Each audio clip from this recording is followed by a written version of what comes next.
Bueno, ahí estamos grabando y vamos a compartir pantalla. Me confirman nomás si se ve bien.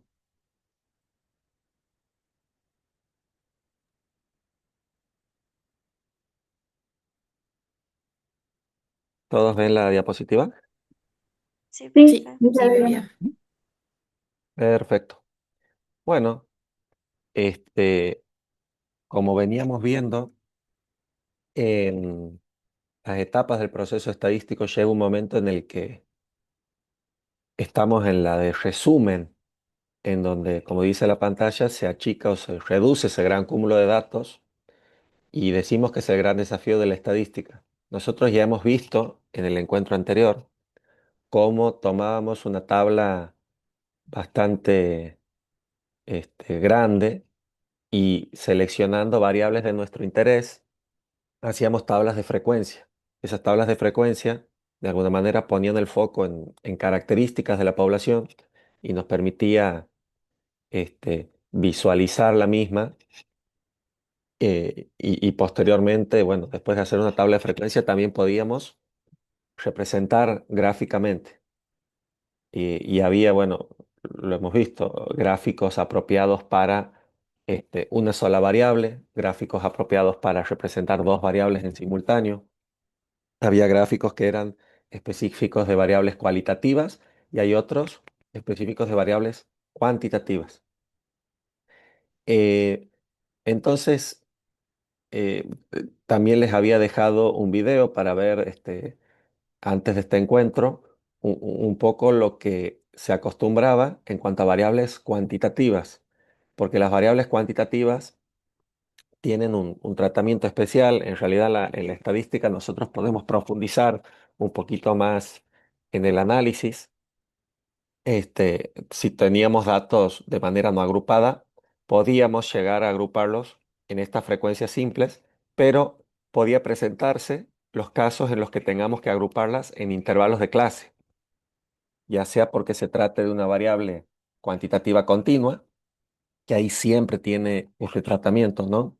De colocarlos como en distintos este, casilleros a los datos, o porque tenemos una variable cuantitativa discreta que presenta una gran variedad de datos. Ahora, estos un ejemplo, aquí lo que vemos es un conjunto de bebés. Aquí tenemos 50 datos, o sea que son 50 bebés diferentes y cada uno ha registrado un peso al nacer. Uno ha pesado 2,9 kilos, otro 3,300. Y bueno, como les decía, en nuestro proceso, como mostraba el video, lo que hacemos es llevar de un gran cúmulo de datos, en este caso 50, a una tabla que nos ordene, que nos resuma la información y que esté colocada en estos intervalos propuestos. Por ejemplo, aquí vemos que la edad, perdón, el peso más frecuente de los neonatos, ¿no? De esta tabla va desde los 2,8 kilos hasta menos de 3,1 kilos, ¿sí? Aquí vemos que ha habido 13 bebés con ese peso. Eh, bueno, básicamente lo que les decía, ¿no? Nosotros cuando definimos que nuestra variable es cuantitativa, siempre que la variable sea continua, hablamos de estadística tipo 3 y hay que agruparlos en intervalos de clase. Pero cuando es discreta tenemos que diferenciar si se trata de tipo 2 o de tipo 3. Fundamentalmente, ¿dónde está la diferencia? En la variedad de datos. Aquí veíamos, por ejemplo, el caso de las notas de un alumno, que tenemos notas del 1 al 10. Entonces, la verdad que no amerita construir intervalos como si en este caso, porque en este caso podemos tener realmente una gran variedad y si vemos que la cantidad de filas, que la cantidad de valores diferentes es muy extensa, ahí es donde pierde el sentido o no puedo resumir los datos como quisiera o como sería apropiado, entonces aparecen los intervalos de clase para tener una tabla más manejable, ¿no? Pero bueno, básicamente ese es el diagrama con el que tengo que tomar la decisión de si agrupar en frecuencia simple o en intervalo de clase. Em, Luego también les mostraba en el video que una vez agrupados nuestros datos aparece el concepto de frecuencia. Bueno, ese concepto de frecuencia tiene que ver con cuántas veces se repite un dato. Volvemos a este que por ahí es más sencillo. Si el valor 6 que tiene que ver con la nota 6 ha sido obtenida en 8 exámenes distintos. Bueno, seguramente yo me pongo aquí a contar este 6 que aparece 8 veces, pero en la tablita simplemente tengo dos columnas, una con el valor y otra con su correspondiente frecuencia, la cantidad de veces que se repite. A partir de esa frecuencia, que es la frecuencia absoluta, la primera que nosotros identificamos y dejamos asentada, nosotros podemos presentar otros tipos de frecuencias, ya sea absolutas, relativas o porcentuales. Luego ambas tienen, esas tres tienen las variantes simples y acumuladas, que bueno, en la notación las van a distinguir porque tienen letra mayúscula las acumuladas. Y bueno, básicamente tiene esta lectura, ¿no? Repasando un poquito, si estas eran las notas, perdón, esta es otra tabla. Si estas son las inasistencias, vamos a suponer, un conjunto de trabajadores o un conjunto de alumnos. Aquí puedo ver, vamos a llamarle alumnos, que por ejemplo, 12 alumnos tuvieron 8 inasistencias, 4 alumnos tuvieron 10 inasistencias, un alumno tuvo 14 inasistencias.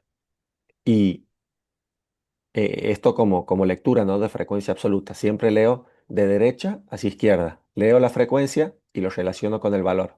Pero en estas otras frecuencias, la lectura cambia un poco. Porque al ser acumulada, fíjense que esto proviene de la suma cruzada. Empezamos con 2. Si a 2 le sumo 4, llego a tener ya 6 alumnos. Si le sumo 12, llego a tener 18, más 9, 27. Entonces, ¿cómo cambia esto la lectura? Fíjense que el último de los alumnos termina de aportar los 50 alumnos que son la totalidad. Esta fila de aquí abajo está sumando el total de la columna. Entonces, podría leerlo así. Este 18 significa que 18 alumnos tuvieron una nota, perdón, tuvieron eh, a lo sumo 8 inasistencias. O sea, tuvieron 6, 7 u 8 inasistencias. Si me vengo aquí a 40, 40 alumnos tuvieron hasta 12 inasistencias. O sea, 12 o menos. De esa manera se lee esta segunda columna de acumuladas. Después, por supuesto, tenemos las relativas. Las relativas, como hemos visto, eh, es la relación entre la frecuencia de ese valor y el total de datos. Así entonces tenemos, vamos a buscar un dato fácil. Bueno, ninguno está fácil como para ser dividido, pero bueno, el uno es bastante amigable. Uno, un alumno sobre los 50 representa un 2% del alumnado. Entonces, eso lo vemos aquí en 0,02. Básicamente la columna de las relativas y de las porcentuales expresan lo mismo, nada más que una al tanto por uno y la otra al tanto por ciento. Este 2% de aquí se lee igual que aquí, igual que este 12% y este 12%. Son básicamente gemelos estos conjuntos de columnas, nada más que por ahí nosotros estamos más acostumbrados a utilizar porcentajes. Eh, y bueno, con el acumulado es lo mismo. Ya sea este 0,54 o este 54%, me indican que un 54% de los alumnos presentaron hasta 9 inasistencias. Esto es lo que nosotros tomamos por tabla de frecuencia. Y ocurre lo mismo cuando trabajamos con intervalos de clase, ¿no? Es la misma lectura. Solo que en algunos casos agregamos esta columna que se llama marca de clase porque al dejar de utilizar valores puntuales y utilizar intervalos, a veces es necesario tomar un solo valor representativo de cada intervalo y suele ser la marca de clase, que es el dato que está en el medio justamente del intervalo. Es el promedio simple entre el límite inferior y el superior de cada intervalo. Pero en este caso es 70 porque está entre 60 y 80, 90, entre 80 y 100 y así. También hemos visto que cada tipo o cada forma, ¿no? de agrupar tiene sus correspondientes representaciones gráficas. Para tipo 2, es decir, para frecuencias simples, para valores puntuales, tenemos los gráficos de bastones, cuando hablamos de frecuencias simples, y al hablar de frecuencias acumuladas, tenemos gráficos de escalones. Eh, Mientras que para el caso de las de tipo 3, las que se trabajan con intervalos de clase, tenemos para frecuencias simples estos histogramas, ¿sí?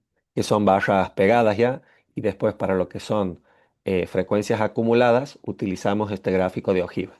Todo esto es un pequeño repaso porque todo lo que es la parte de confección de gráficos para variables cuantitativas, confección de tablas y demás, son las que les he aportado en ese video que, bueno, para ver, ¿no? Previo a este encuentro. Em, Bien, ahora fíjense que una aclaración. ¿Por qué es importante distinguir correctamente si es tipo 2 o tipo 3? Porque si a datos de tipo 3 les quiero dar tratamiento de tipo 2, es decir, no agrupo en intervalos de clase y quiero trabajar con cada uno de sus valores puntuales, esa cantidad de bastones que voy a tener va a llegar a un punto que no van a ser del todo legibles, va a ser difícil analizar con información que no se encuentre, como les decía, correctamente resumida. Por eso es que eh, siempre es importante distinguir y darle el tratamiento correcto a los datos, ¿no? En definitiva, bueno, la pequeña guía de qué gráficos usar en cada caso, agrupar en frecuencia simple tipo 2 y utilizar estos gráficos para frecuencias simples y acumuladas, y tipo 3 son estos los gráficos para simples y acumuladas.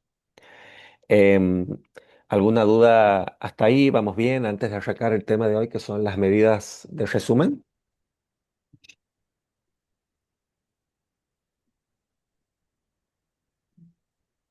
Todo bien, No, profe. profe, todo clarito. Bueno, de 10, entonces, vamos con medidas de resumen. Las medidas de resumen o medidas descriptivas, bueno, ahí tiene una pequeña definición. Nosotros las calculamos a partir de una población o de una muestra y nos brindan información resumida. Por ejemplo, nosotros ahora debemos estar conectados, no sé, veintitantos de personas, no lo veo. Pero si quisiera hacer una idea sobre este, el alumnado a través de alguna descripción, yo podría decir, bueno, me gustaría conocer las edades de cada uno y bueno, yo tengo la alternativa de irles preguntando a todos uno por uno la edad, o podría decir, me gustaría conocer la edad promedio de la clase.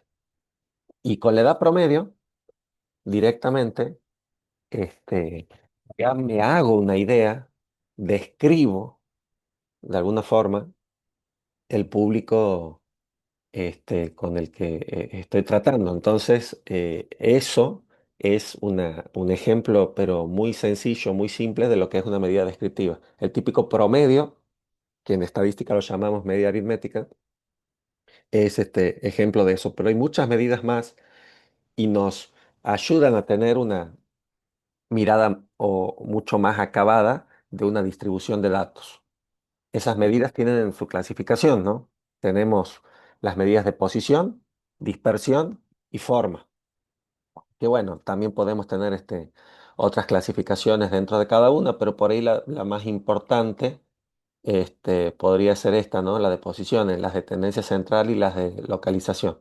Ahora vamos a ver de qué se trata cada una, pero bueno, desde ya de tendencia central son muy populares, media, mediana y moda, casi como un versito, lo van a escuchar seguramente si es que no lo han escuchado ya. Empezamos con las medidas de tendencia central. Como les decía, media, mediana y moda. Y estas de tendencia central, a ver, una aclaración. Aquí se presentan las fórmulas. Yo creo que no, para el ámbito de la materia, me parece que profundizar demasiado en la forma de cálculo, dependiendo de cómo se presentan los datos, por ahí no sería este, lo más apropiado. Creo que nos tenemos que basar principalmente en cómo obtener cada una de esas medidas utilizando el programa Excel y también, por supuesto, analizar y entender cómo leer ese resultado que me arroja cada una de las medidas obtenidas. Entonces, para que ustedes lo sepan, porque alguno tal vez pueda estar interesado en el trasfondo, ¿no?, de cada una de esas fórmulas y manualmente cómo llegar a un resultado, tienen ustedes, les voy a subir un documento en donde tienen, bueno, esta misma tablita con las fórmulas, dependiendo de si son datos no agrupados, agrupados en frecuencia simple o agrupados en intervalos de clase. Y por otro lado, tienen esta tabla que tiene exactamente las mismas medidas, solo que se presentan las distintas fórmulas que pueden utilizar dentro del programa Excel, ¿sí? Por ejemplo, aquí vemos que para media aritmética, nosotros utilizamos la función promedio, pero la vamos a ir viendo una por una y por supuesto también abajo tienen una serie de ejercicios, pero principalmente me interesa eh, el ejemplo con todos los resultados numéricos, cómo se utilizan tablas para calcular cada una de las sumatorias, qué tomamos por valor n, y por supuesto el análisis final, ¿no? Eh, Se los comparto, pero bueno, hoy concretamente vamos a trabajar con esta tabla, con con la fórmula y las distintas funciones que nos van a permitir obtener cada una de las medidas y vamos a tener un intercambio sobre qué qué significa cada una, ¿no? Entonces, por ahí la más sencilla de entender o la más intuitiva es la moda. La moda es el valor que más se repite dentro de un conjunto de datos. Si nosotros tenemos, por ejemplo, un típico histograma con esta forma, vemos que la moda se encuentra en donde la barra es la más alta de todas, ¿sí?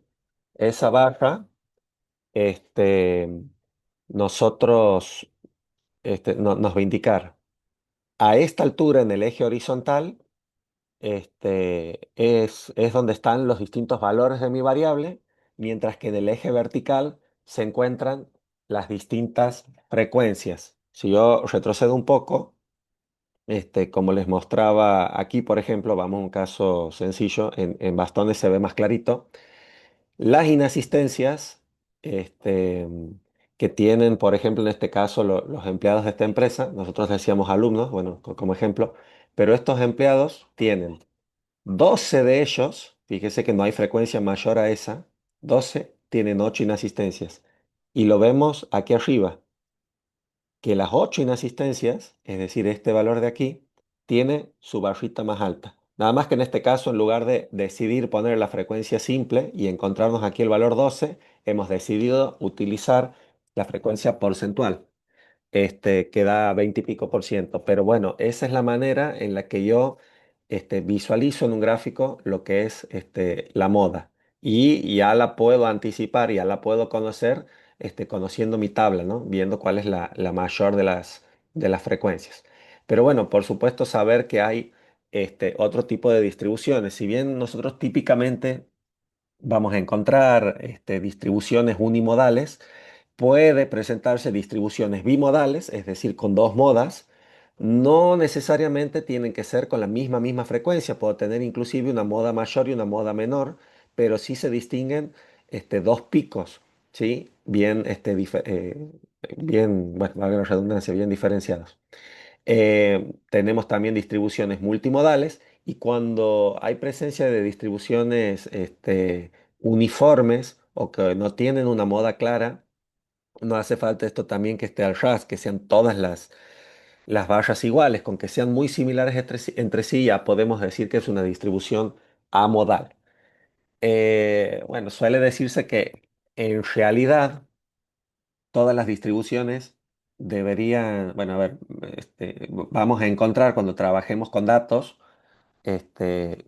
que a veces no se nos da distribuciones unimodales, sino que se nos da, por ejemplo, una bimodal. Y se dice también que si me aparece o si obtengo una distribución bimodal es porque en realidad estoy trabajando con dos distribuciones diferentes, o sea, que deberían ser tratadas por separado. Por ejemplo, aquí supongamos que estamos relevando la longitud de algunos insectos.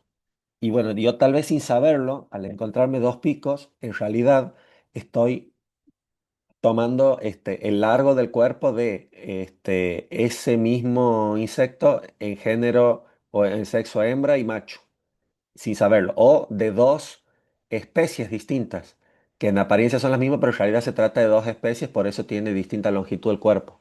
O, siendo ya otro caso, estoy midiendo los tiempos de despacho de comida de un restaurante desde que se ha pedido el plato hasta que me lo entregan, o de un bar o lo que sea. Entonces, tener estos dos picos me indica que en realidad estoy midiendo juntos los tiempos de desayunos y cenas. Y en realidad están por un lado los tiempos de desayunos y por el otro el tiempo de cena. Y bueno, se me sugeriría hacer en realidad dos análisis distintos para tener una campana para los desayunos y otra campana por separado para las cenas, ¿sí? Eso como para comentarles cosas que se pueden encontrar respecto a la moda. Eh, bueno, como les decía, como típicamente vamos a encontrar distribuciones unimodales, esas distribuciones pueden tener distintas formas. Y cuando digo forma, aquí yo me estoy adelantando un poquito, hablamos de estas medidas descriptivas, hablamos de su asimetría y de su kurtosis. Eso lo vamos a ver más adelante, pero bueno, sepan que de acuerdo a su kurtosis y de acuerdo a su tipo de simetría, bueno, el pico se puede encontrar hacia los valores más bajos, hacia los valores más altos, puede ser más pronunciado, más abrupta o puntiaguda la distribución, o puede ser este, menos brusca, pero bueno, eso lo vamos a ver más adelante. Saber que hay distintas formas para una distribución unimodal. Y bueno, dependiendo de cuál es a ver, el tratamiento de los datos, por ejemplo, si tenemos tipo 2 a la moda la vemos clarita, ahí en el bastón más alto. Y si es de tipo 3 ahí sí les hago una pequeña salvedad que es que lo primero que identifico no es la moda en sí, que es un valor puntual, sino identifico la clase modal. La clase modal es, por supuesto, la barra más alta, la de mayor frecuencia, pero luego yo podría, esto no es necesario que lo hagamos, pero yo podría identificar cuál es la moda puntualmente. La moda, que bueno, hay un método gráfico, si cruzo estas dos líneas, la moda cae en un lugar puntual, se obtiene a partir de esta fórmula de aquí. No, si quieren, si alguno le da curiosidad a ver cómo desarrollarla, la hacemos, pero esta formulita de aquí es la que se utiliza normalmente para calcular la moda puntual dentro de una clase modal. Este, pero bueno, no se preocupen por ese lado. ¿Estamos bien hasta ahí con lo que es moda? Sí, profe, gracias. Perfecto. Yo sí les voy a pedir, voy a hacer una pequeña pausa, a ver un segundito. Eh,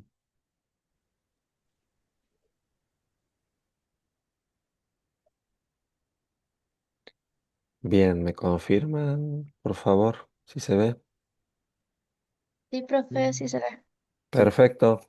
Bueno, así como hemos visto la moda, la medida aritmética, bueno, la verdad que es muy intuitiva, la usamos seguido, es otra de las maneras, perdón por las dudas, ¿ustedes me ven la cara? No me acuerdo si he cortado grabación. Sí, Sí. Bueno, si hay problema la saco, ¿sí? Si ven que por ahí se traba y demás, de última la dejo. Este, en tema de media aritmética, es un valor que me permite equilibrar todas las observaciones contra un conjunto, digamos, de elementos, este, si tuvieran todos el mismo valor. Por ejemplo, aquí tenemos 5 datos. Esto está puesto en datos, ¿no? 2, 4, 7, 8, 9.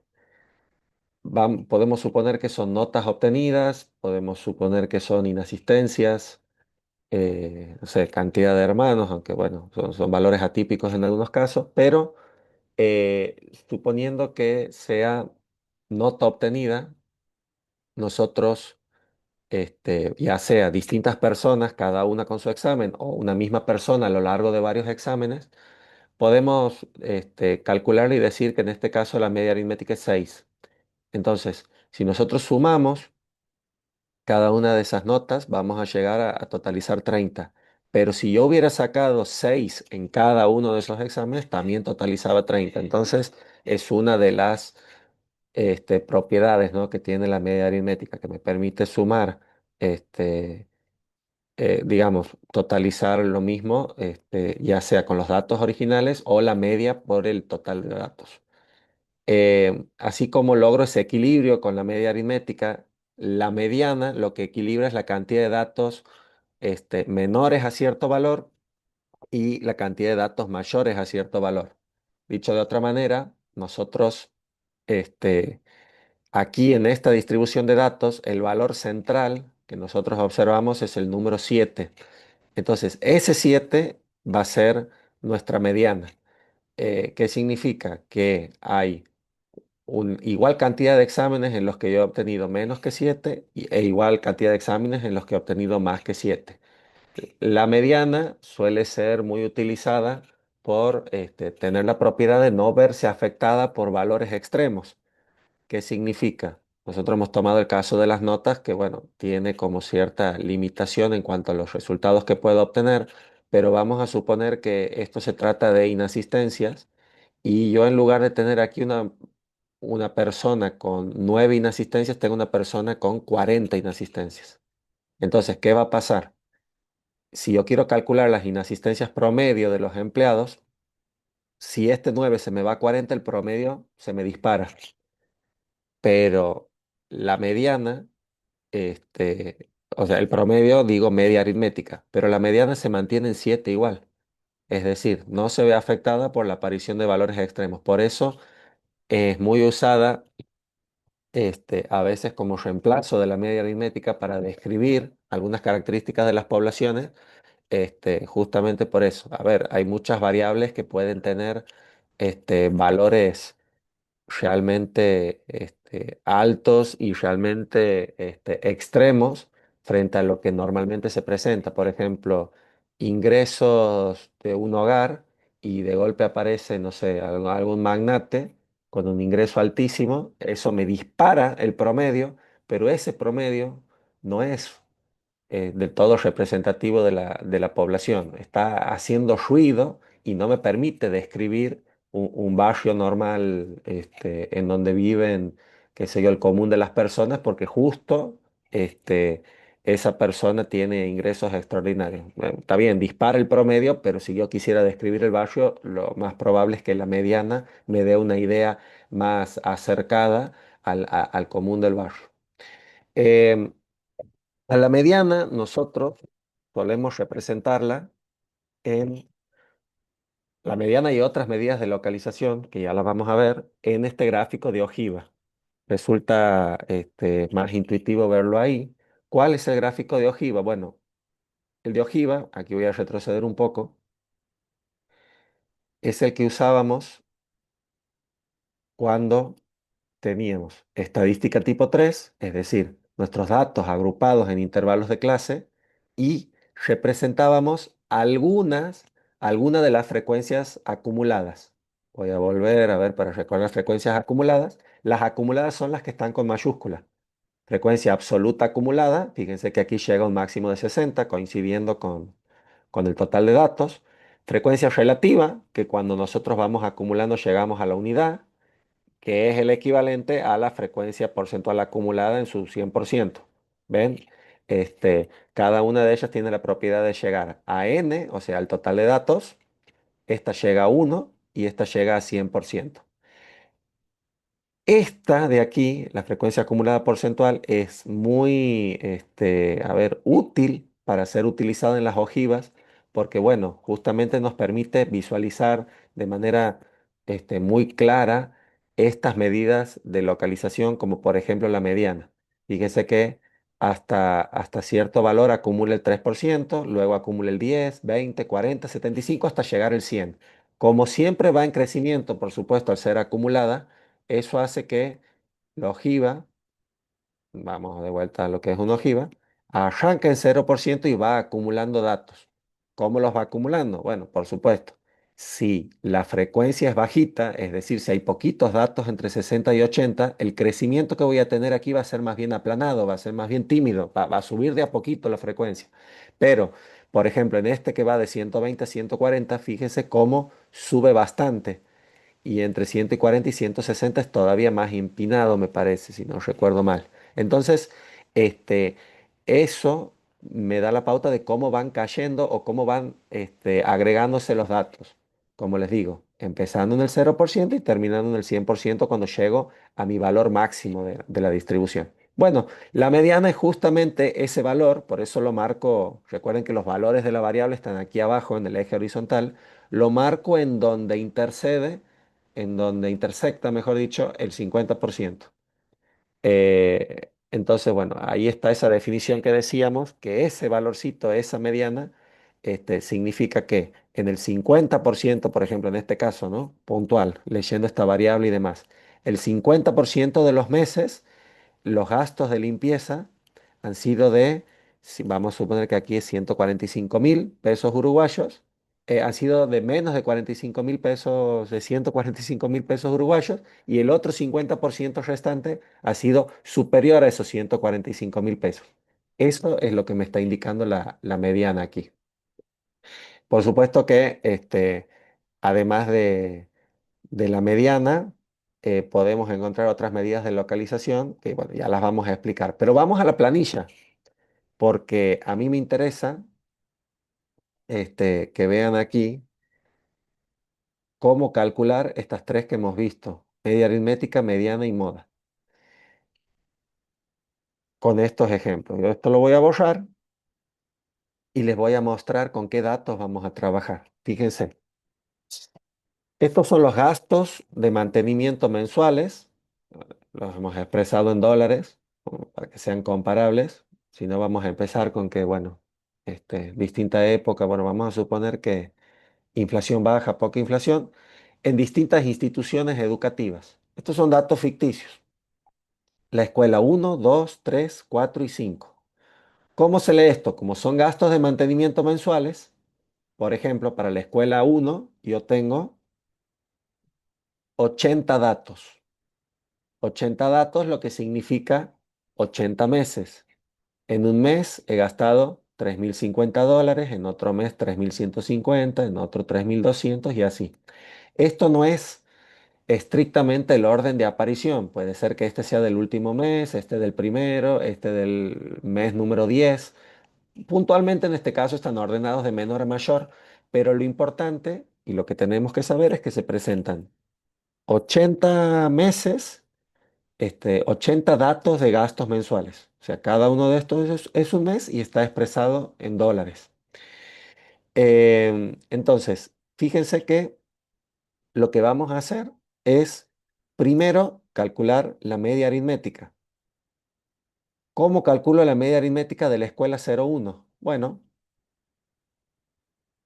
acuérdense que aquí están las distintas, funciones. Vamos a calcularlo utilizando la función promedio. Y es muy sencillo. ¿Qué hago? Pongo promedio. Esto lo voy a borrar. Si quieren, lo vemos, desde cero. Con la función promedio, dentro de los paréntesis, que es donde va el argumento, voy a seleccionar mis datos. Ya sea, por ejemplo, haciendo esto de B4 a B83 o haciendo como veían recién, que era toda la columna B. ¿Qué va a pasar? Como estas son funciones, bueno, toda la columna B, ahí está B. Como estas son funciones estadísticas, esto que es texto, esto que es texto, esto que es vacío, lo omite. Entonces, lo único que va a hacer es considerar los valores numéricos que tenga aquí en esta columna y me va a calcular un promedio de todos estos valores. No sé si me siguen lo que estoy haciendo y proponiendo aquí. Sí, profesor. ¿Se entiende? Bien.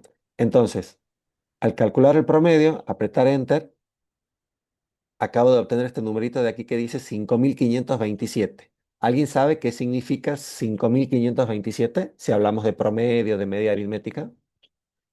Y podría decir un análisis de esto.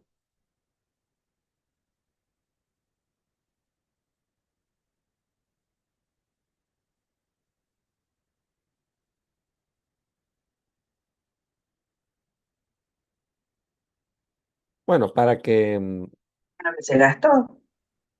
bueno, pero fíjense que nosotros tenemos 80 meses de gastos en esta escuela 01 y lo hemos sintetizado, lo hemos resumido en un solo valor. Media aritmética 5.527. ¿Es promedio? No. Claro, es el promedio. Entonces yo puedo decir, ya, sí, adelante. Y ese sería el promedio del mes. Claro, entonces yo digo que mensualmente, yo, a ver, soy de la escuela 04 y la llamo a la persona de la escuela 01 y le digo, ¿cuánto gastas por mes en mantenimiento? Y bueno, yo tengo datos. En vez de decirle, mira, hay meses que gasto 3.000, 3.100, 3.200, 3.400. No, le digo un solo dato.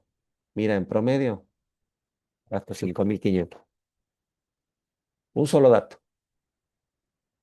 Y es un dato que se entiende, en promedio. Se sabe que algunos meses gasto menos, otros meses gasto más.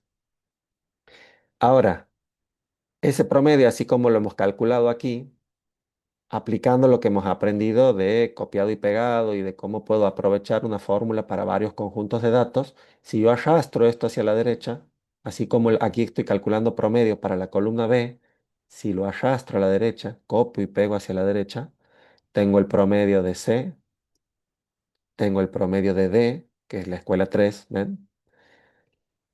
El promedio, el promedio de E, que es la escuela 4, y bueno, y el promedio, por supuesto, de la escuela 5, que está aquí.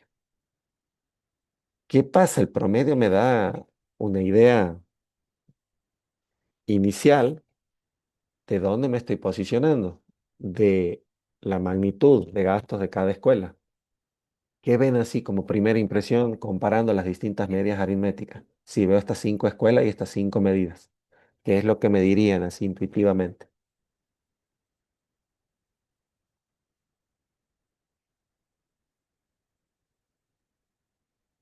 Y que algunos gastan más y otras menos. Bueno, algunas en general gastan más, otras menos. Yo les podría decir cuál es la escuela más grande de todas estas. No la conozco, no he pasado por frente de la escuela, pero veo estos datos. Y sería las 5. La 5, en principio, pareciera ser una escuela con más aulas o con más espacios o que tiene este de Sería golpe. la dos. No sé. ¿Perdón? Ah, perdón, sería la dos, tal vez. O la uno. Bueno, si se fijan, fíjense las magnitudes. Esta tiene en promedio 5.500 de gastos mensuales, esta también 5.500, esta casi 5.500. Se ve que estas escuelas entre las tres son bastante parecidas en nivel de gastos. Y yo supongo que a partir del gasto podría decir, bueno, si tiene tal nivel de gasto, debe ser que tiene tal necesidad, ya sea por cantidad de aulas, metros de aulas, servicios, capaz que tiene más baños que mantener, o tiene alguna necesidad especial, o es adaptada. Bueno, en fin, nosotros con esto ya nos damos una idea del nivel de gastos. Esta es una escuela más chica. ¿Sí? Se la ve, de magnitud desde la media aritmética, con un solo dato. No hace falta que yo pase todos estos datos para ver cuál es más grande. Con esto directamente ya puedo tenerme esta idea. Por supuesto que puedo ver supletoriamente o complementariamente la mediana. La mediana se calcula parecido. En vez de poner la función promedio, pongo la función mediana. Entonces, también calculando la mediana para cada uno de estos, yo podría decir, este, fíjense que son bastante similares, pero como les digo, lo tengo como alternativa por si aparece un dato extremo. Por ejemplo, que tenga algún desembolso extraordinario en una escuela puntual. Vamos a suponer, yo a esta agarro, en vez de 3050, este, le pongo así, un valor extremo. Bueno, esa escuela 01, fíjense cómo se ha disparado por haberle modificado uno de los meses, me ha subido el promedio, ¿sí? Ha parecido así un dato extremo, pero fíjense qué ha pasado con la mediana. La mediana no se ha movido nada.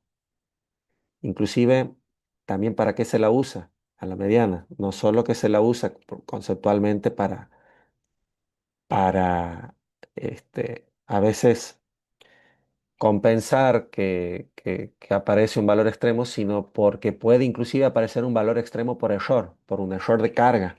Si yo meto un valor extremo mal, o sea, un dato mal, está bien, ese me va a alterar el promedio, pero la mediana, a ver, me puedo equivocar en uno, en dos, en tres datos, pero como la mediana está en el medio de la distribución, está ahí sin moverse y eso me da cierta tranquilidad, digamos, como para chequear este dato. Bueno, vamos a volver esto a la normalidad. No sé si les es gráfico esto, pero la idea era que lo tengan presente. Moda. Moda, que se calcula así. Aquí sí les hago yo la aclaración, tengan cuidado porque yo puedo calcular moda cuando tengo estadística tipo 2, cuando tengo poca variedad de datos. Cuando tengo tipo 3, no es el mejor camino utilizar directamente la función moda. Ahí es donde tenemos que hacer lo que yo les decía. Si tenemos tiempo lo vamos a hacer, que es ver cuál es la clase modal y a partir de esa clase modal calcular la moda con esta formulita de aquí. No, pero de momento, bueno, sepan que querer calcular la moda con este método bueno, me puede llevar a conclusiones equivocadas. Así que en este caso no le vamos a prestar este, tanta atención. Bien, les decía, la mediana es el valor que me separa, que me divide mi distribución en el 50% más bajo y el 50% más alto. Pero hay otras medidas de localización, como los cuartiles, que me dividen mi distribución en cuatro partes, los deciles, que me dividen mi distribución en 10, y también, bueno, por ejemplo, podemos tener centiles que las dividen en 100 o quintiles que las dividen en 5. Y bueno, lo importante es que sepan que yo, de acuerdo a esto, puedo este, saber relativamente dónde se encuentra un dato. Bueno, no sé ustedes, yo tengo, en mi caso tengo tres hijos y cuando íbamos a hacer los estudios de ecografías y demás, bueno, miden, qué sé yo, tamaño del cráneo, de algunos órganos y demás, y hacen como una comparación con una tabla que tienen este, de medidas y demás, y proyectan, bueno, está en el centil o en el percentil tanto. No sé si alguno ha tenido esa, esa experiencia o ha llegado a escuchar. Está en el centil 80, está en el centil 60. ¿Alguno ha escuchado el término? En mi caso no. Bien, bueno, No, profe. no, bueno, se suele usar bastante en ese ámbito. Este, ¿Y qué quiere decir? Bueno, les doy un ejemplo. Yo tengo una hija, bueno, mi hija tiene 7 años, va a cumplir 8, después tengo Bauti que va a cumplir 5 y después Fausti que va a cumplir 1 año. Y claro, mis dos hijos mayores, Joaquín y Bauti, ellos, cuando iba a hacerse los controles, mi señora, que íbamos juntos, te decía, no, sí está en término medio, pero está en el percentil 15, está en el percentil 20. Y bueno, ¿qué significaba estar en el percentil 15 o 20? Significaba, y esto aquí les quiero mostrar algunas comparaciones, percentil 20 significaba que estaba a esta altura. Significaba que era más grande que 20% de los bebés, pero más chico que el otro 80% restante. Estaba en el 20% más bajito. Y claro, mi señora es bastante más bajita que yo, pero después, bueno, llegó el tercero ya estaba en un percentil bastante alto, era al revés, estaba en el percentil 80, entonces, bueno, era más grande que el 80% de los niños y más pequeño que el otro por ciento, que el otro 20% restante. Eso, esa posibilidad de decir estoy en un percentil o en otro, es de alguna manera lo que bueno, me da la localización, por ejemplo, de un dato. Y bueno, ya hay medidas típicas, así como está la mediana, que como su nombre lo indica, me divide la distribución al medio y me divide 50 y 50. El primer cuartil me divide el primer cuarto y me deja por debajo al 25% de datos más bajo y por encima el 75% más alto. El tercer cuartil es al revés, me deja el 75% más bajo por debajo y un 25% más alto arriba. Después, cuando dividimos en deciles, yo puedo tener desde el decil 1 hasta el decil 9, porque divido mi distribución en 10. Y por supuesto, al hablar de decil 4, 4 sobre 10, estamos hablando de un 40%. Donde se ubica el decil 4 es donde yo puedo decir un 40% de los datos está por debajo de ese decil y el otro 60% restante está por encima. Esa es la manera en la que nosotros mencionamos a las medidas de localización y así es como también las podemos representar gráficamente, ¿no? Aquí dentro de una ojiva. Aquí, como les comentaba, el decil 4 tiene coincidencia con el centil 40, es fundamentalmente lo mismo. Otras comparaciones que le puedo hacer, así como les hablaba de mediana, mediana es igual a segundo cuartil, ¿sí? El segundo que me divide en 4. Mediana es lo mismo que quinto decil y mediana es lo mismo que centil 50. Todos me dividen el medio de la distribución con distintos nombres. Nada más que, bueno, utilizo mediana, cuartil, decil o centil según qué tan preciso quiero ser o qué tan preciso necesito ser a la hora de dividir mi distribución en cuántas partes, ¿no? Bueno, hay otras medidas de tendencia central que son rango medio y eje medio. Básicamente es el promedio entre el mínimo valor y el máximo valor observado, ¿sí? Y me va dando una intuición del tipo de simetría de mi distribución. Si yo calculo el rango medio, como promedio simplemente de este valor más bajo y este valor más alto, yo después me fijo en dónde han caído las medidas de tendencia central, media, mediana y moda, y si media, mediana y moda están a la derecha, sé que, bueno, mis datos se concentran sobre la derecha, o sea, en los valores más altos, pero si están a la izquierda, se concentran en los valores más bajos. Em,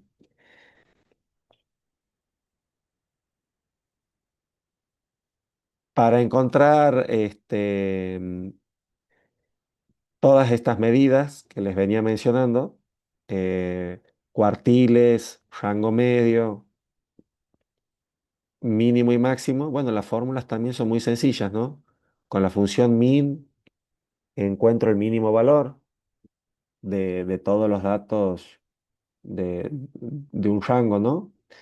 Con la función max encuentro el máximo valor.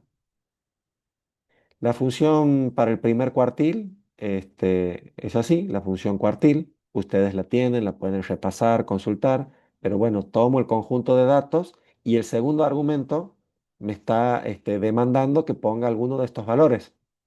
¿Qué quieres? Primer cuartil, mediana, tercer cuartil, máximo, mínimo. Fíjese que así incluso podemos em, reemplazar la función mínimo y máximo porque tenemos esta función cuartil que nos permite llegar a lo mismo, ¿no?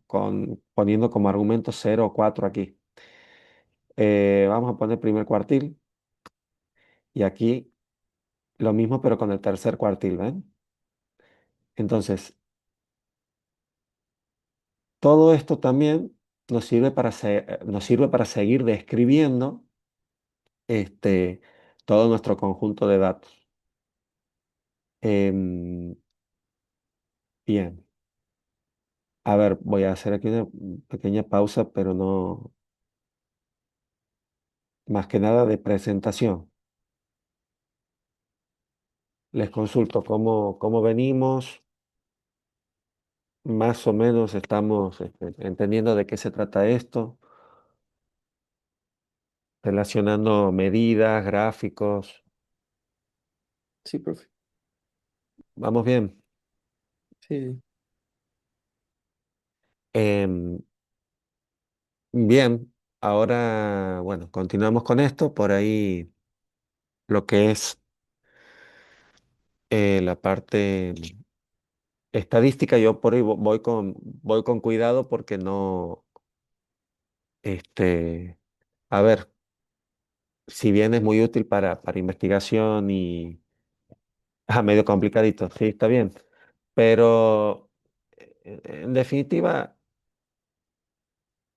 la idea es que me queden algunas nociones de qué utilidad tiene cada medida y cómo puedo resumir en pocas palabras o en pocos datos toda una distribución. Ya vamos a ver inclusive ejemplos concretos. La idea es que la estadística le simplifique las cosas, no que se las complique.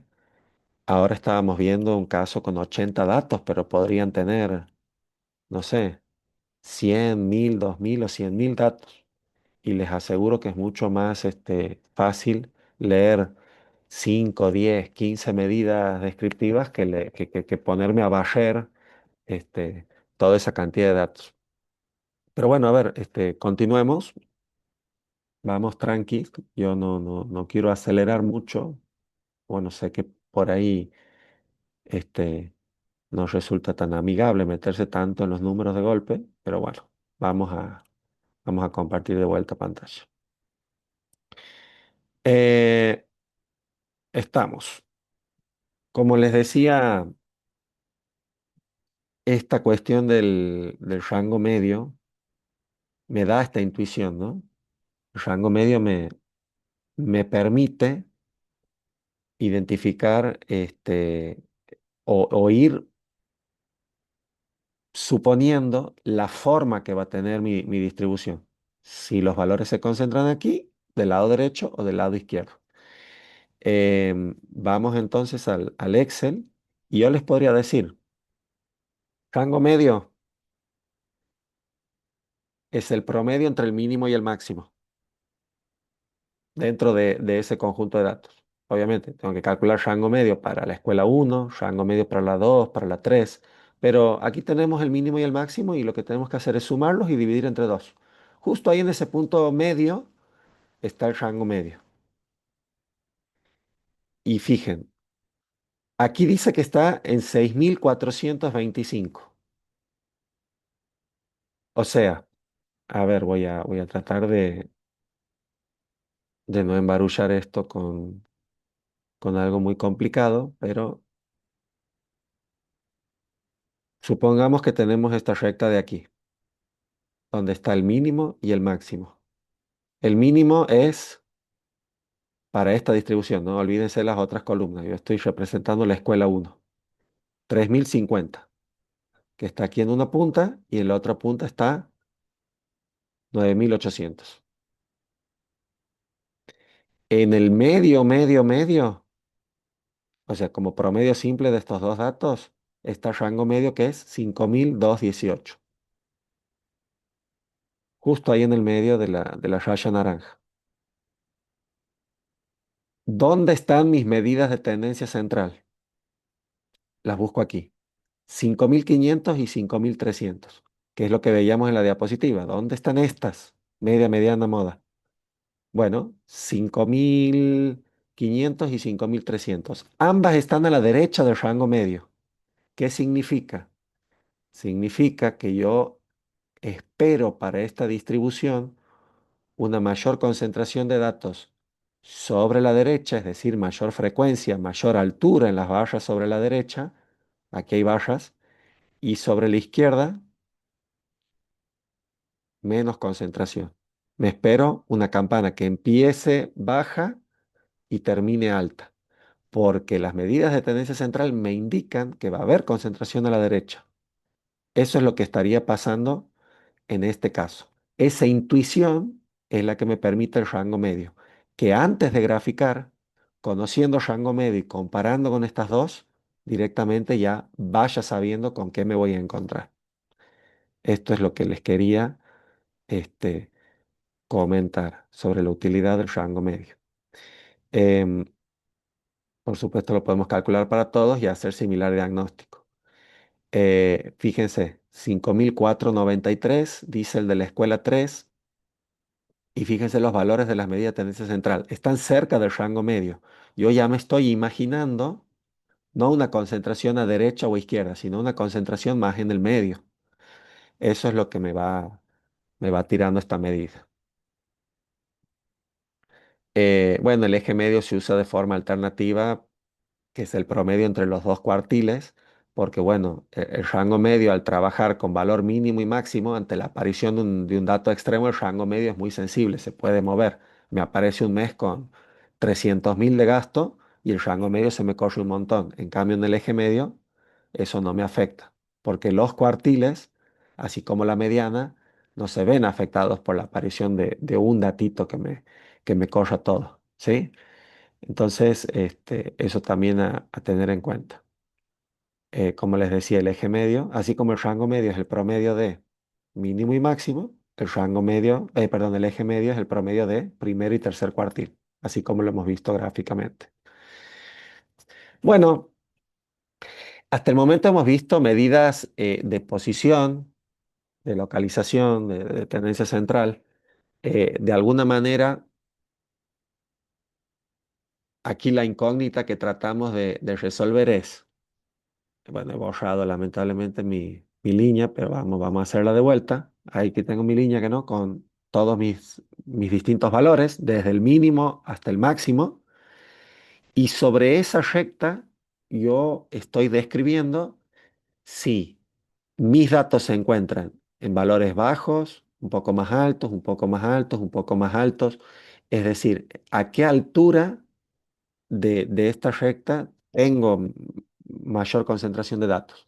Por ejemplo, hemos dicho que en las escuelas 1, 2 y 3, a la altura de 5.500 aproximadamente, es donde voy a encontrar más o menos mis datos. En cambio, en la escuela 0,4 tenemos magnitudes más bajas, tenemos un promedio más bajito. Entonces, de toda esta recta con distintos niveles de gasto, la escuela 0,4 se ubica más a la izquierda. A eso nos referimos con posición. Está en valores más bajitos. Y la escuela 0,5, que tiene valores más altos, se encuentra más por aquí. Entonces tenemos la escuela 0,4, las escuelas 1, 2 y 3 más o menos por aquí, y la escuela 5 más a la derecha. Eso es lo que estamos indicando ahora. Posición, posición. Pero hay otras medidas interesantes como las de dispersión. En dispersión, nosotros tratamos de resolver la inquietud de qué tan dispersos, ¿sí? Así como el nombre lo indica, o concentrados se encuentran los datos más allá de su posición. Sí, yo puedo decir que está aquí, aquí o aquí, pero eso, resumiendo, después yo tengo que ver si los datos se acercan a esos valores centrales, si están todos pegaditos o están más bien este, desparramados, si se quiere. Para eso tenemos algunas medidas, algunas más intuitivas, otras menos, pero por ejemplo el rango es bastante sencillo de entender.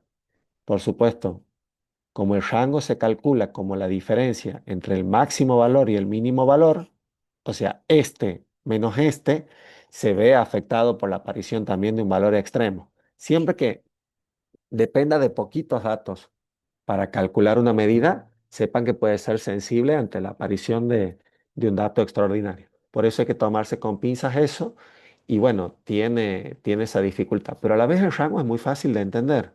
El rango, que es nada más que la diferencia entre máximo y mínimo, ¿ven? Máximo menos mínimo, me da una primera idea muy clara de dispersión. ¿En qué se usa el rango? Por ejemplo, amplitud térmica.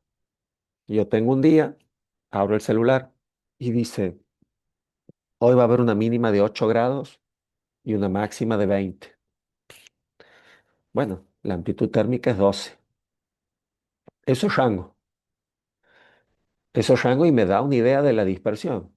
Van a tener días que va a haber poca dispersión, poco rango, que a lo largo del día hace entre 18 y 22 grados.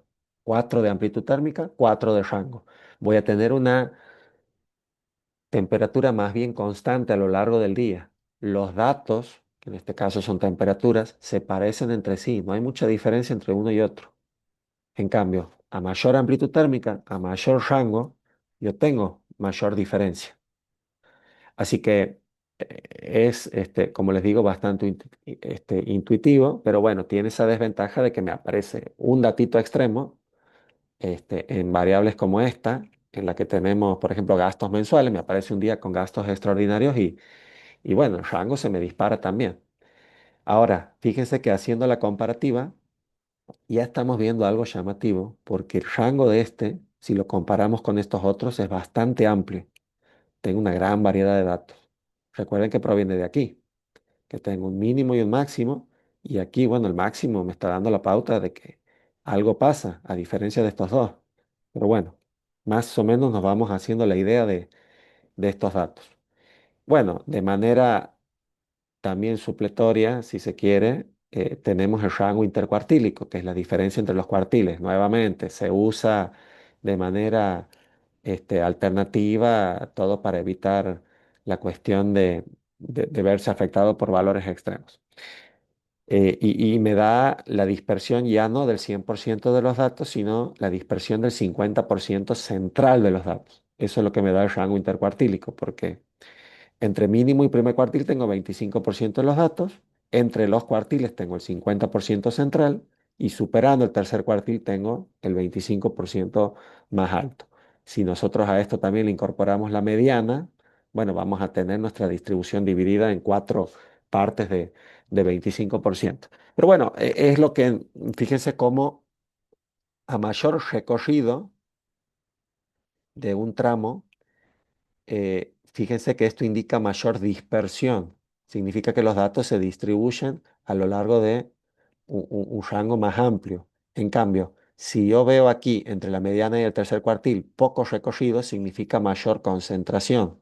Aquí hay la misma cantidad de datos en este tramito que en este tramo. Aquí están más concentrados claramente que aquí, ¿sí? Eso como para visualizar. Y aquí, bueno, les hago la comparativa. Esta es la ojiva, porque en la ojiva yo veo bien estas medidas de localización porque voy viendo los porcentajes que van acumulando, pero haciendo una coincidencia gráfica utilizando las mismas escalas y demás, porque ambos gráficos se relacionan, obviamente, donde más empinado está el gráfico es donde las barras eran más altas y donde más aplanado las barras eran más bajitas. Aquí vemos este, esto que les decía, ¿no? Mayor concentración en esta parte central que por supuesto en esta parte extrema, que tiene frecuencia baja, ¿sí? Este, de eso se tratan las medidas de dispersión, de buscar qué tan concentrados o dispersos están. Eh, pero bueno, lo realmente útil es utilizar la desviación estándar, que para esto, para esto sí me tomaría 10 minutos, así arrancamos con todo. Voy a cortar un ratito de grabación.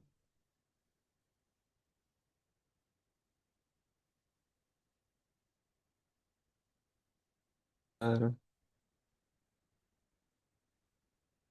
perfecto.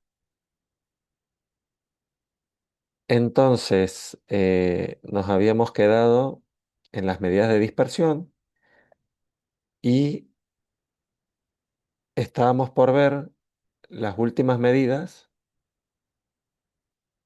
que eran varianza, desviación estándar y coeficiente de variación.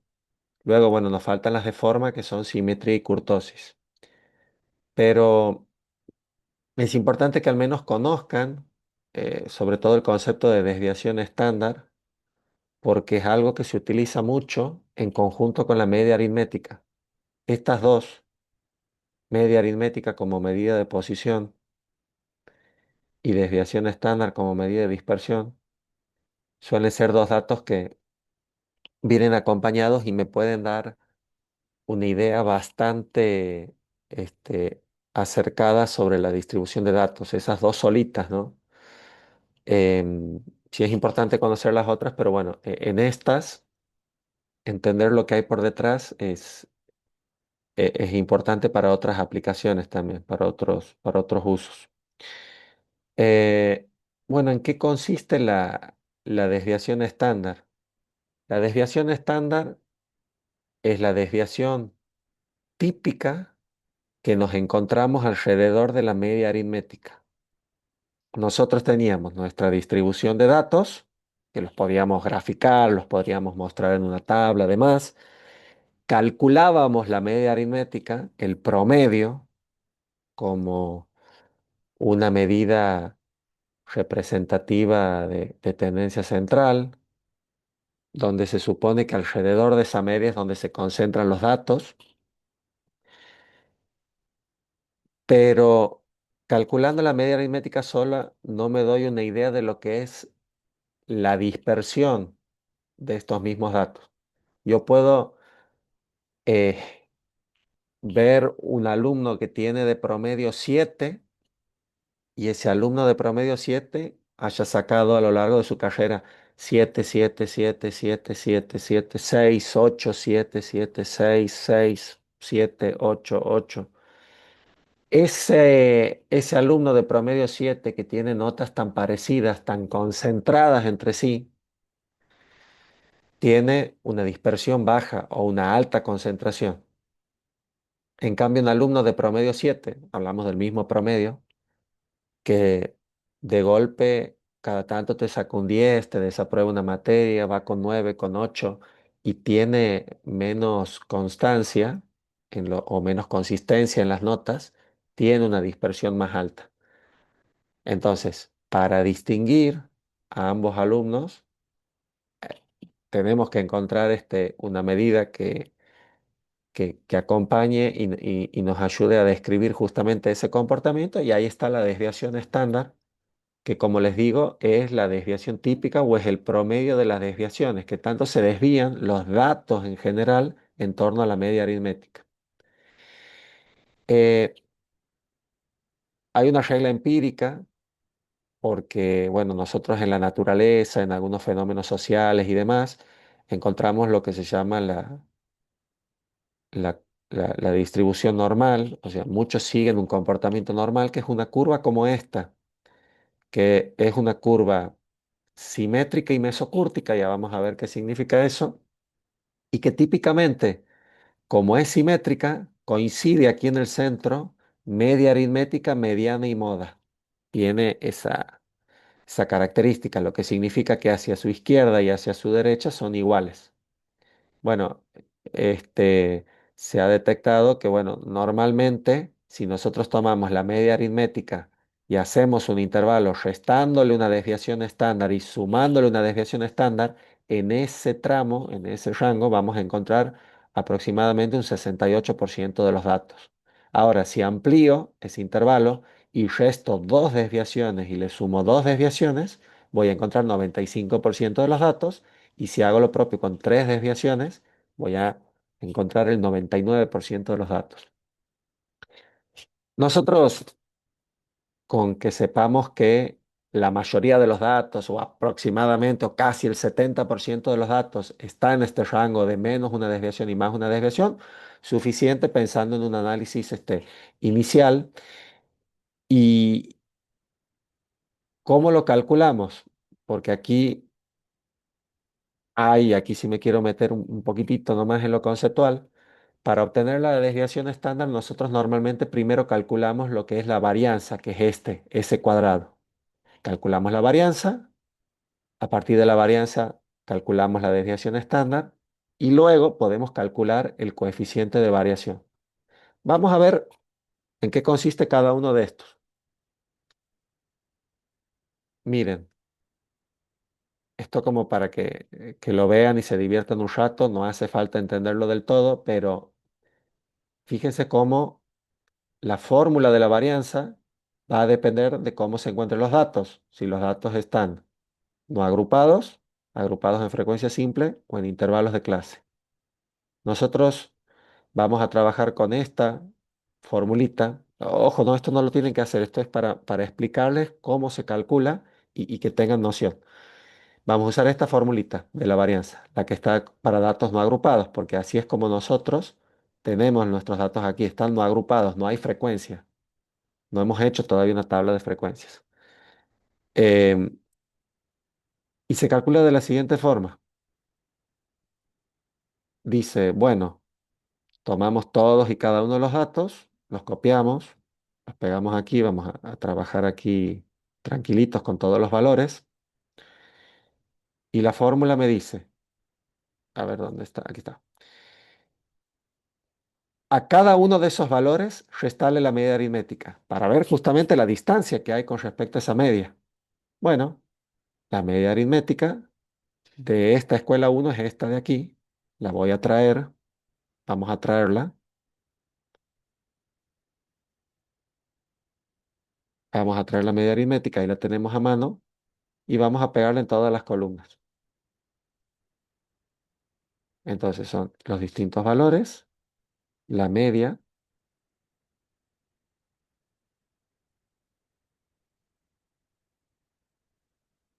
y vamos a hacer la diferencia. X sub i menos media, que es esto que está dentro del paréntesis, ¿no? X sub i menos media. Y después dice, bueno, cuando calcules todas esas diferencias, elevarlas al cuadrado. Bueno, vamos a hacer las diferencias.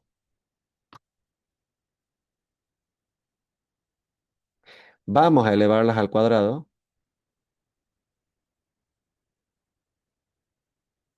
Todas las elevamos al cuadrado. Me van a dar números altitos, porque bueno, tengo una diferencia de 2000.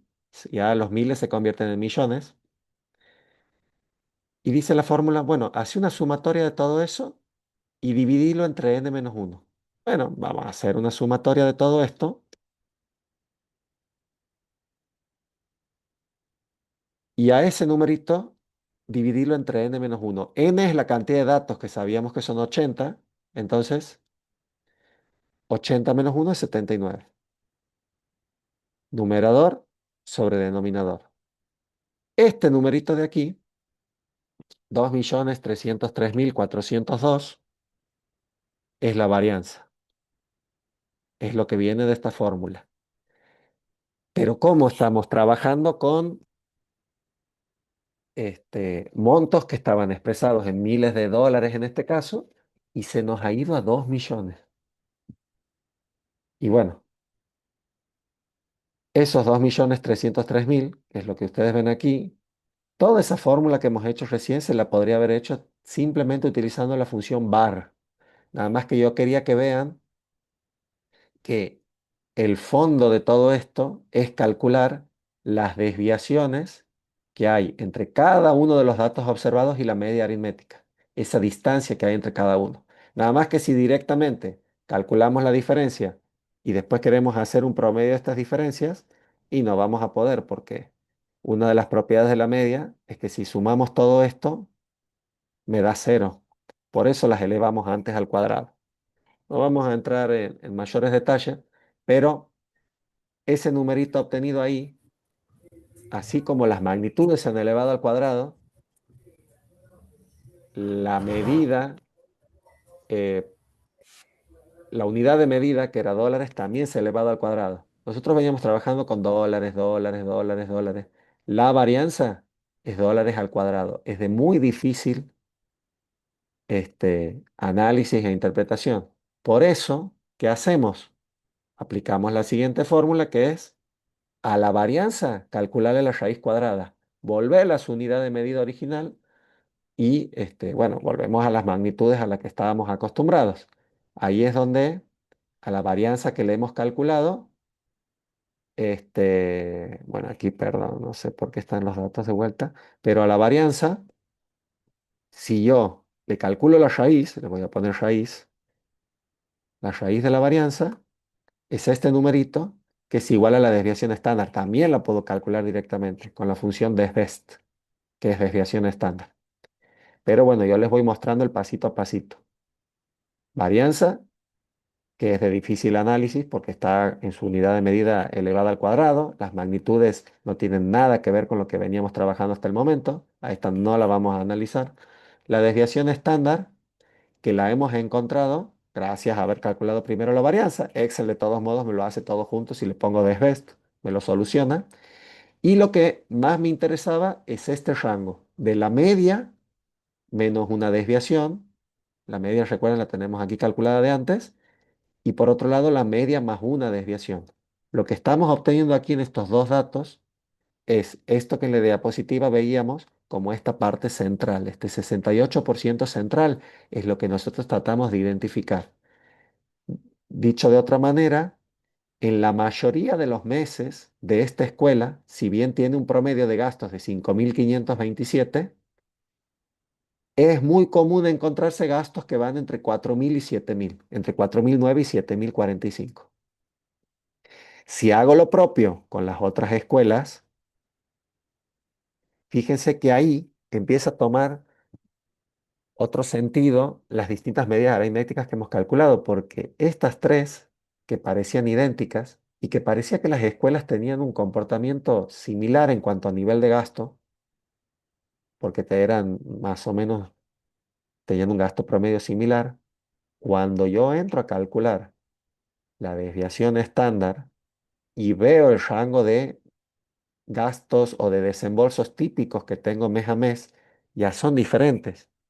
Estas dos se parecen más entre sí porque van con gastos entre 5.000 y 6.000, entre 5.000 y 6.000, pero esta entre 4.000 y 7.000. Tengo una franja central más amplia, tengo una mayor dispersión y veo que los gastos no son tan estables en la escuela número uno como en las escuelas 2 y 3. ¿Será que en algunos casos retrasan algunos desembolsos, lo que hace que se acumulen juntos en un mes? ¿Habrá algún problema de control que hace que por algunos meses se dispare y después tengan que salir a compensar y haya algún gasto maquillado? Bueno, disculpen mi formación de base contador, pero cuando yo tengo distintas distribuciones y hay una que me llama la atención en algún punto, ya sea por dispersión o por suposición, y encuentro algo que creo que no debería ser, es un buen inicio para empezar a investigar, buscar el motivo y sobre todo iniciar un curso de acción. Decir, bueno, yo ante este resultado, ante este dato, actúo de cierta forma, ajusto los controles o cambio alguna dinámica con la que vengo trabajando, este, o lo discuto o cambio prioridades, pero los datos sirven para esto, para que yo encuentre patrones y vea justamente esas diferencias. Ahora, vean que nosotros al tener una media aritmética similar, nos lanzamos directamente a calcular la desviación estándar y puedo hacer esta comparación entre ellas. Puedo comparar directamente estos rangos entre ellas porque tienen un valor central, una media aritmética central similar. Pero yo no puedo realizar una comparación directa entre los rangos de esta y esta con estas otras dos. ¿Por qué? Porque tienen distintas magnitudes. Yo no puedo pretender que el rango de valores normalmente encontrados dentro de una distribución sea similar a estas si mi promedio es 2.000, es más bajo, y tampoco si es 10.000. Aquí tenemos una empresa, una escuela que es casi 3 veces más chica y aquí tenemos una escuela del doble de grande. No podemos basarnos en las mismas magnitudes. Por eso aparece el concepto de coeficiente de variación, que es el peso relativo que tiene la desviación estándar sobre la media aritmética. Lo calculo como un cociente. Divido la desviación estándar obtenida sobre la media aritmética, multiplico por 100 y ese coeficiente de variación me da una idea, como les decía, del peso relativo que tiene esta medida calculada aquí con respecto a la media aritmética. Ahí es donde yo veo que el coeficiente de variación es de un 27% en esta escuela, de un 8% en esta, de un 9% en esta, y en estas dos, y aquí es donde viene lo útil del coeficiente de variación, yo ahora sí puedo realizar una comparación directa entre estas cinco. Yo puedo ver o detectar cuáles son los patrones típicos en cuanto a dispersión de gastos o distribución de rendimiento académico o distribución de inasistencias o cualquier distribución de datos que tenga. Aquí vemos que aparentemente lo normal es que se aproxima a estos valores la dispersión. Estos están bastante altitos, están altos. Esto me despierta una luz amarilla y me dice la verdad que tiene una dispersión mayor. Y muchas veces, dependiendo de la disciplina, pero muchas veces la concentración de datos, es decir, que los datos sean parecidos entre sí en el pasado, suele traerme previsibilidad si espero que se comporten de manera similar en el futuro. Esa previsibilidad es valiosa en muchos casos. En cambio, esto, tener un coeficiente de variación alto, no me da certezas. Si yo quisiera presupuestar los gastos de una escuela, otra y otra, va a ser mucho más difícil presupuestar los de la escuela 1 y la escuela 4 frente a las otras escuelas. ¿Se entiende? Por eso,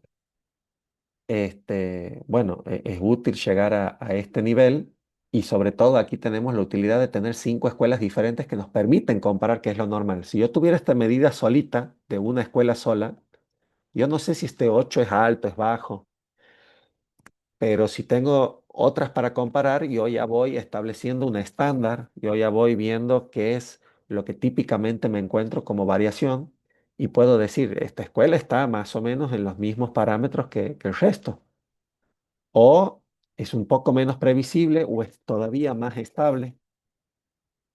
En eso consisten las medidas de dispersión.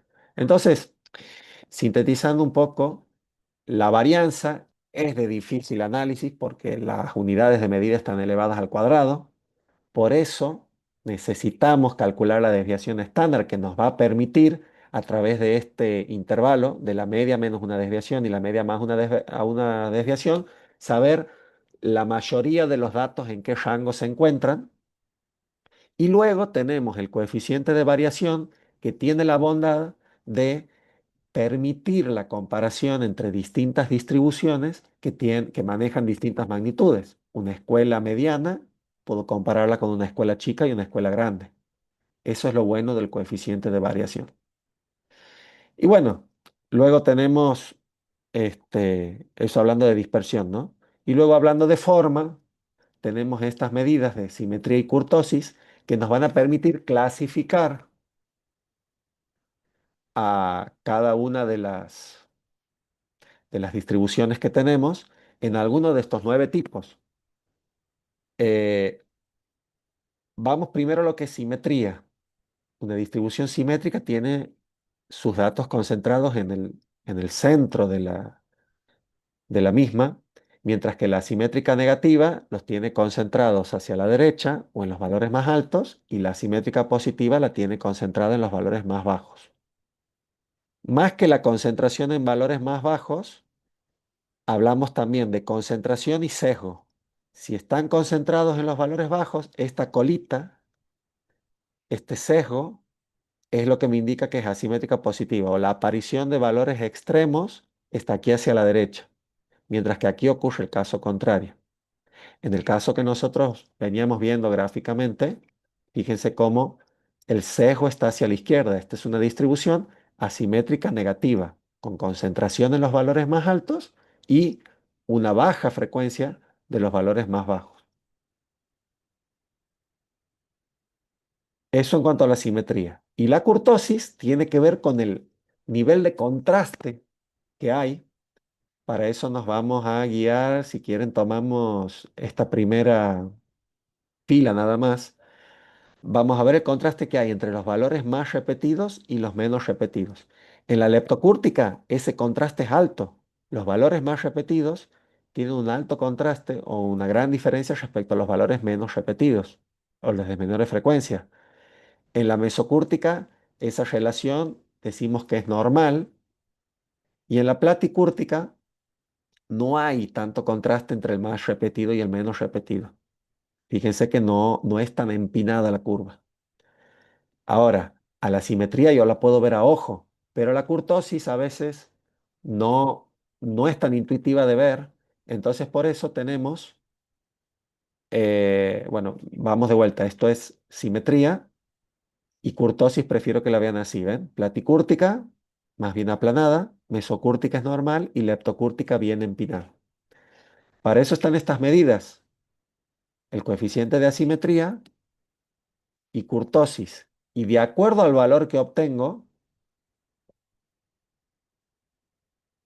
hago esta comparación.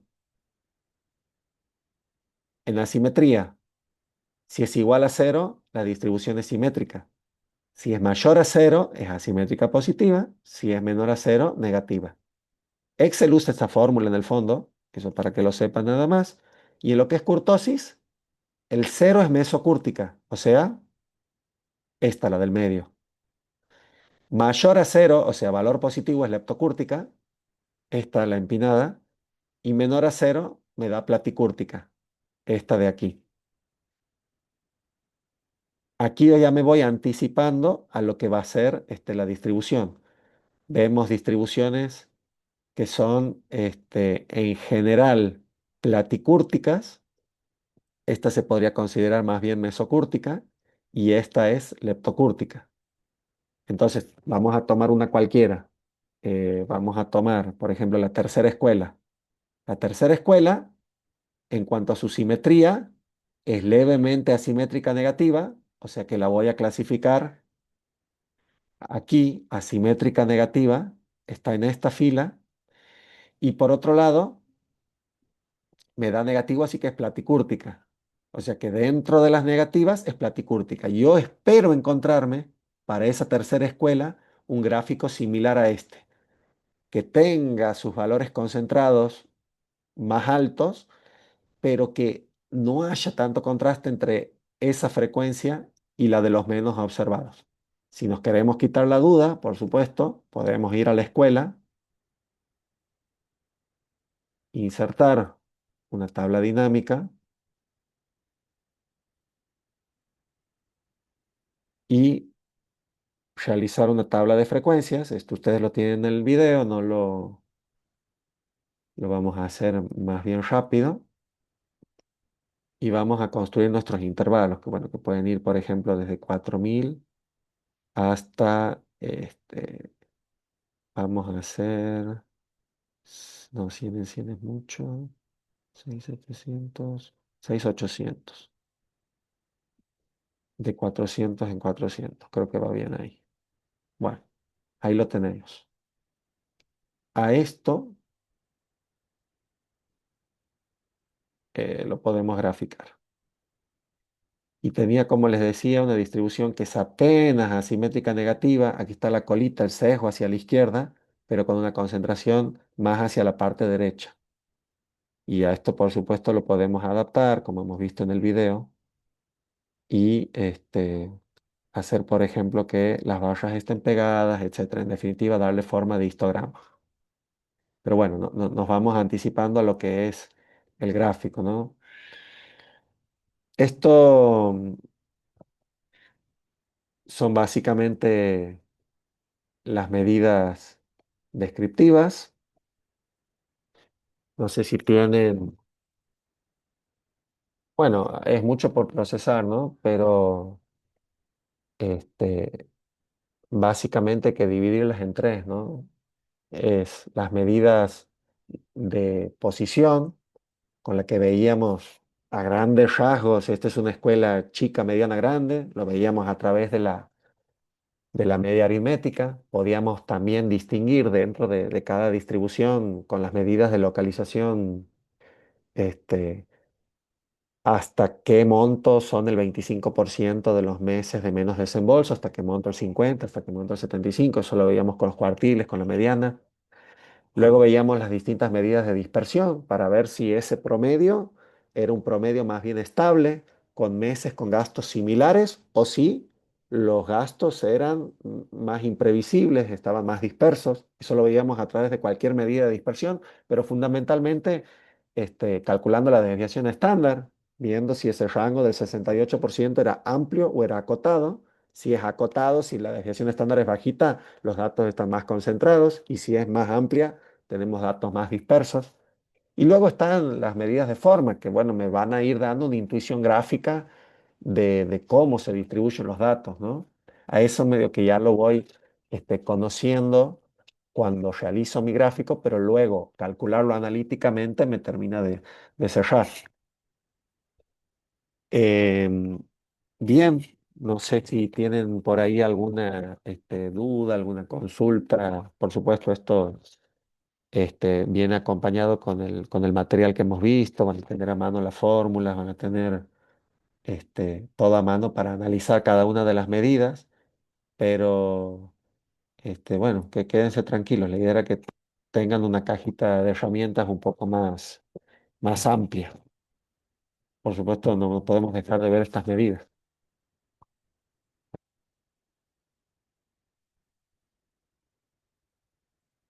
Ok, profe.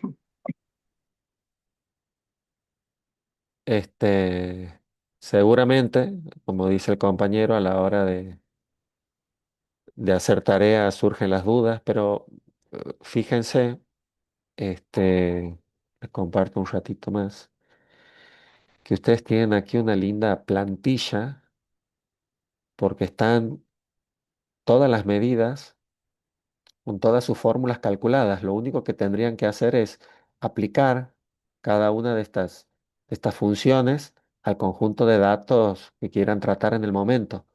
Cuando lo hagan, les va a salir un dato, y buscarle la explicación o buscar cómo se analiza ese dato, sale.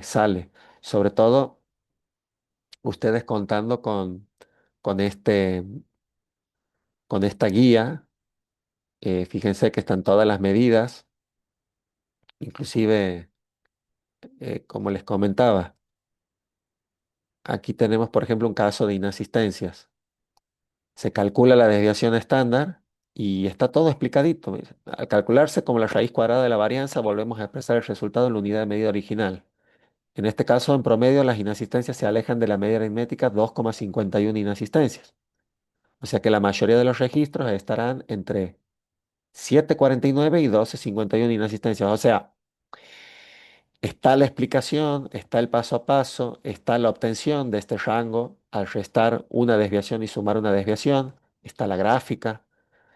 eh, Explica, bueno, esto que veíamos de los distintos intervalos, que restando y sumando una desviación tengo el 68%, con dos desviaciones el 95% y con tres el 99%. En definitiva, tienen material de apoyo como para ir comparando y adaptando, ¿no?, al caso que ustedes requieran. Eso como para que se vayan quedando un poco más tranquilos, ¿no? Bien, corto grabación.